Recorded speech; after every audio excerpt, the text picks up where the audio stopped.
उतरौला के हमारे उम्मीदवार डॉक्टर अब्दुल मन्नान साहब है, लेकिन मेरे हिसाब से उत्तर प्रदेश में जहां जहां पर भी मजलिस इत्तेहादुल मुस्लिमीन चुनाव लड़ेगी, वहां के हर उम्मीदवार का नाम बैरिस्टर असदुद्दीन अवैसी है। चेहरा डॉक्टर मन्नान साहब का हो सकता है, वोट आप डॉक्टर मन्नान साहब को देंगे, लेकिन इस वोट के जरिए जीत हासिल होगी सही मानों में किसी की, तो वो मेरे कायद बैरिस्टर असदुद्दीन अवैसी साहब की जीत। इतने सालों तक मेरे भाइयों हमने क्या किया, ये आप भी अच्छी तरह से जानते हैं और मैं भी अच्छी तरह से जानता हूं। कुछ दिन पहले मैंने उत्तर प्रदेश के मुख्यमंत्री का एक बयान सुना था, जिसमें उन्होंने ये बताया था कि एक शख्स यहां पर उत्तर प्रदेश में आ रहा है, सीएए एनआरसी के बारे में वो लोगों को भड़का रहा है। एक तरीके से उन्होंने बिना नाम लिए हमें धमकाने की कोशिश की, डराने की कोशिश की। मैंने सोचा बहुत हो चुका, अब जाना पड़ेगा और जवाब भी देकर आना पड़ेगा। जिस अंदाज में मुख्यमंत्री साहब आपने मेरे कायद बैरिस्टर असदुद्दीन अवैसी साहब के बारे में जो कहा, उसका जवाब सिर्फ अकेले मैं नहीं, सिर्फ अकेले उतरौला के मुसलमान नहीं, बल्कि इस मुल्क के तमाम मुसलमानों की तरफ से जिस लहजे में आपने हमसे कहा है, उसी लहजे के अंदर हम आपको जवाब देना चाहते हैं। सुनिए, जरा गौर से सुनिए, जहां कहीं पर भी बैठे हैं जरा गौर से सुन लीजिए। राहत इंदौरी साहब का नाम तो सबने सुना होगा। उन्होंने एक बात कही थी, मेरा जवाब उन्हीं की जबानी ये है, कुछ मैं कहूंगा कुछ आप कहेंगे मेरे साथ। सभी का खून शामिल है इस मिट्टी में, सभी का खून शामिल है इस मिट्टी में। ये मुल्क तुम्हारे,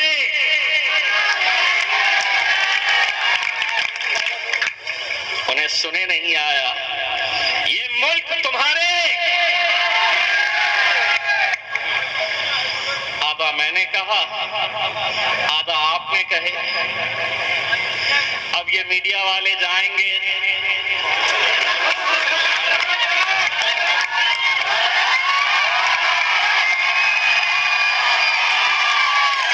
कुछ बोले क्या,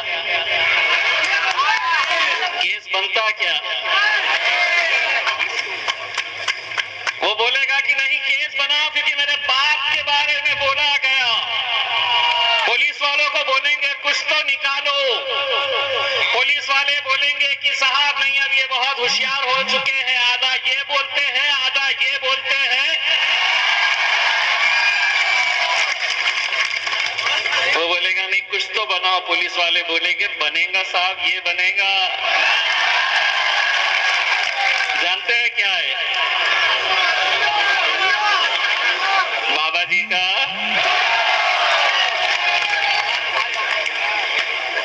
अब ये समझते हैं कि हम बोलने का इख्तियार सिर्फ उन्हें है और हम सुनते रहेंगे। सुनिए, जितने भी सियासतदान, महफिल उनकी सस्ती है, महफिल उनकी सस्ती है, चर्चा किसका होता है तो मेरे कायद बैरिस्टर असदुद्दीन अवैसी साहब का होता है। रात में सोते हैं तो इनका नाम लेके सोते हैं, उठते हैं तो इन्हीं का नाम से उठते हैं। आज क्या बोलेंगे, आज क्या करेंगे। आज असल में हकीकत ये है कि हम जब उत्तर प्रदेश के अलग अलग इलाकों के अंदर देखते हैं कि एक जन सैलाब उमड़ पड़ा है, लोगों की मोहब्बत बैरिस्टर असदुद्दीन अवैसी साहब के लिए देर आए दोस्त आए। दोस्तों, अगर यहाँ पर कोई मुझे जानता नहीं है तो मैं अपना तारुफ इस नजरिए से करवाना चाहता हूं कि मैं सिर्फ एक सांसद नहीं हूं, हमारी पहचान ये भी है कि हमने महाराष्ट्र में शिवसेना के गढ़ में उन्हें हराकर हमारे झंडे को हमने लहराया है। बड़ा गर्व था, बड़ा घमंड था, ये हमारा गढ़ है। हमने कहे उसी गढ़ में तुम्हें हम, और मुमकिन है बशर्ते कि हमें एक ताकत बनकर खड़े रहने की जरूरत है। ये सच्चाई है, ये अल्लाह का लाख लाख करम है कि जिस पार्टी के बारे में कहा जाता था कि ये तो सिर्फ हैदराबाद से एक इनका सांसद चुनकर आता है, एक सांसद, ये क्या कर लेगा?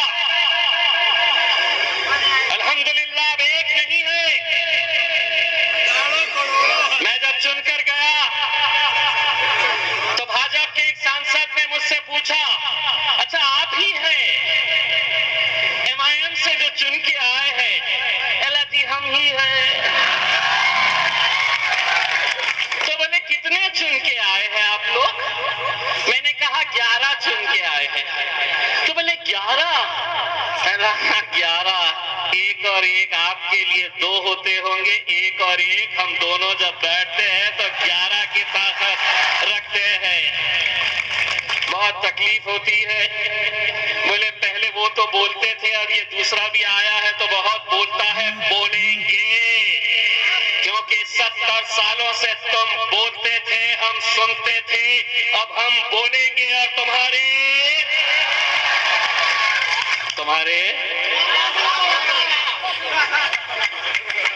बोलो भाई, दिल खोल के बोलो, कुछ नहीं होता, ये कुछ नहीं कर सकते। तुम्हारे केस बनता, आधा हम बोले आधा आप बोले। बस मेरे भाइयों, मैं आप लोगों से इतनी इल्तिजा करने के लिए आया हूं कि आज इस मुल्क के हालात जो है, लोग आपको अलग अलग तरह की बातें करेंगे, लोग आपको ये कहेंगे कि नहीं हम सिर्फ आए हैं यहाँ पर तो वोटों की तकसीम होगी। यही इल्जाम हम पर भी लगाया जाता था। आज फख्र है हमें कि पूरे महाराष्ट्र के अंदर एक सांसद चुन के आता है मुसलमानों का, एक सांसद। कहां है वो समाजवादी पार्टी के लोग, कहां है वो कांग्रेस के, राष्ट्रवादी कांग्रेस के, कहां है वो शिवसेना के लोग जो कांग्रेस और राष्ट्रवादी के साथ सत्ता बना लेते हैं? एक ही सांसद पूरे महाराष्ट्र से चुनकर आता है, और वो भी अल्हम्दुलिल्लाह किस पार्टी से ताल्लुक रखता है तो वो अल्हम्दुलिल्लाह मजलिस से इत्तेहाद और मुस्लिमीन का सांसद चुनकर आता है।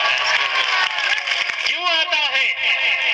हम भी जब खड़े रहे तो हमको भी यही कहा गया कि नहीं, अब ये खड़े हुए हैं, अब शिवसेना जीत जाएगी, ये खड़े हैं तो भारतीय जनता पार्टी की जीत यकीनी हो जाएगी। हमने अपनी आवाम से कहा एक बार धक्का लगाओ तो सही। अल्हम्दुलिल्लाह ऐसा धक्का लगाए कि 30 साल से जिस शहर के अंदर शिवसेना जीत कर आती थी, आज वहां पर मेरे मजलिस के झंडे लहराते हैं। एक नेता ने आकर कहा, ये जो चुनकर आया है ना महाराष्ट्र से सांसद, ये सिर्फ एक्सीडेंट था, बोले चुनकर आ गया है। मैंने कहा इंशाअल्लाह अब पूरे हिंदुस्तान के अंदर जहां जहां पर भी मजलिस इलेक्शन लड़ेगी, इस तरह के एक्सीडेंट्स होते रहेंगे।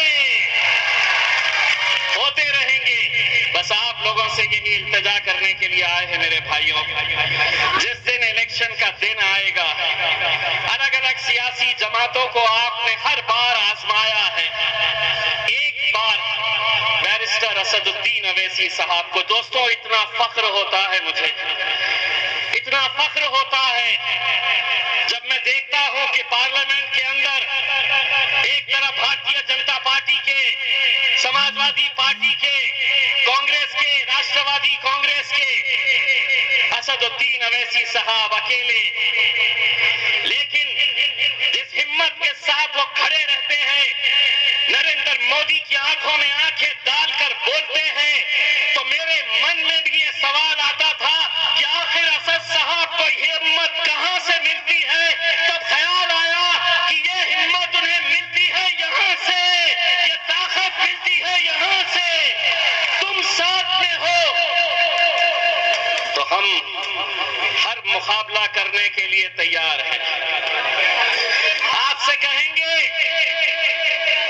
कहेंगे कि होगा, आप कितने सीटें लड़ेंगे, आप कितने जीत कर आ जाएंगे, क्या हुकूमत आप बना सकते हैं? नहीं बनाना है हमें हुकूमत। गूंगे मुक्के बहरे लोगों को संसद में या उत्तर प्रदेश की विधानसभा के अंदर नहीं भिजाना है। लोग जब पूछते हैं कि 2 क्या कर लेंगे, 1 क्या कर लेगा, 4 क्या कर लेंगे, तो मैं उन्हें जवाब देता हूं कि जंगल में कुत्ते और बिल्लियों की गिनती नहीं होती है, शेर कितने हैं ये देखे जाते हैं। शेरों के बच्चों को भिजाओ, शेरों के बच्चों को भिजाओ, और जो बहुत सारे, देखिए ताकत किसकी है ये हमको भी समझने की जरूरत है। आज अलग अलग राजनीतिक पार्टियां इतनी खौफ खाई हुई हैं, छोटे छोटे दल, जितने दूसरे दल हैं, सबको ये कह रहे हैं तुम आओ, मैं अकेले नहीं लड़ सकता, तुम भी आ जाओ, मैं नहीं लड़ सकता। हालात तो ये हो गए हैं कि सारे जुगनू महफिल में बैठ गए हैं और ऐलान ये कर दिया गया है कि सूरज को कैसे हटाया जाए। मेरे भाइयों, ये इलेक्शन इस मुल्क की तकदीर बदल सकता है। ये इलेक्शन मुसलमानों की तस्वीर बदल सकता है, हमारा मुस्तकबिल बदल सकता है। सिर्फ एक चुनावी क्षेत्र की हम बात नहीं कर रहे हैं, जितनी सीटें उत्तर प्रदेश से मजलिस को मिलेगी, आप ये समझ लीजिएगा कि पूरे हिंदुस्तान के अंदर हमारी सियासत, हमारी क़यादत जिंदा होगी। और उसे जिंदा करने का अगर किसी के सर पे सहरा जाएगा तो मेरे कायद के ऊपर जाएगा, जिन्होंने इस मुल्क के मुसलमानों को सिखाया है कि इस मुल्क के अंदर रहना है, जीना है, तो सर ऊंचा करके, सर अपना सीना चौड़ा करके चलो। ये सीख हमें मिली है। मेरे भाइयों, नतीजे आने के बाद हम भी फख्र से ये कहना चाहिए, हमने भी ये कहना चाहेंगे कि उतरौला में डॉक्टर मन्नान साहब के लिए इत्तेहाद की भीख मांगने के लिए हम भी आपके दरबार में आए थे और आपने हमारी झोली अपने वोटों से भर दिए हैं। हम उम्मीद करेंगे कि इंशाअल्लाह आने वाले वक्त के अंदर मजलिस के जहां जहां उम्मीदवार हैं, वहां से आप हमारे मजलिस के उम्मीदवारों को ताकत दीजिए। दोस्तों, मुझे मालूम है कि मेरा आपका रिश्ता क्या है। मैं जब इलेक्शन में खड़ा हुआ था, आपने मुझे वोट नहीं डाला, आप डाल नहीं सकते, लेकिन मेरी जीत में, हमारी जीत में आप लोगों का बहुत बड़ा हाथ है। वो किस तरह से कि इलेक्शन मैं लड़ रहा था, लेकिन अल्लाह की बारगाह में सिजदा आप लोगों ने किया था कि अल्लाह इन्हें जिता दे। वो रिश्ता था हमारा। लोग कहते हैं कि शिवसेना का गढ़ था, तुम जीते कैसा? तुम कैसा जीत सकते हैं जहां पर पूरे मुल्क के अंदर मोदी की लहर चल रही थी और वहां औरंगाबाद जैसे शहर से मजलिस अपना झंडा लिए आगे चल रही थी। मैं लोगों को कहता हूं कि वोट तो मिले ही थे, लेकिन हमारी जीत दुआओं से भी हुई है। अल्हम्दुलिल्लाह, दुआओं से हुई है। सिर्फ वोट ही नहीं करना, आप लोग मजलिस की कामयाबी के लिए दुआ भी करिएगा, क्योंकि एक तड़प जो हम बैरिस्टर असदुद्दीन अवैसी साहब के अंदर देखते हैं दोस्तों, शायद ही हिंदुस्तान में ऐसा कोई नेता होगा जो दिन देखता है ना रात देखता है, सिर्फ यही तड़प है कि आपके अंदर एक एक असदुद्दीन अवैसी को तैयार करे। और इंशाअल्लाह हम यहाँ उम्मीद करते हैं कि आप लोग यहाँ पर डॉक्टर मन्नान साहब के अंदर भी आप बैरिस्टर असदुद्दीन अवैसी साहब को देखेंगे। बहुत बहुत शुक्रिया।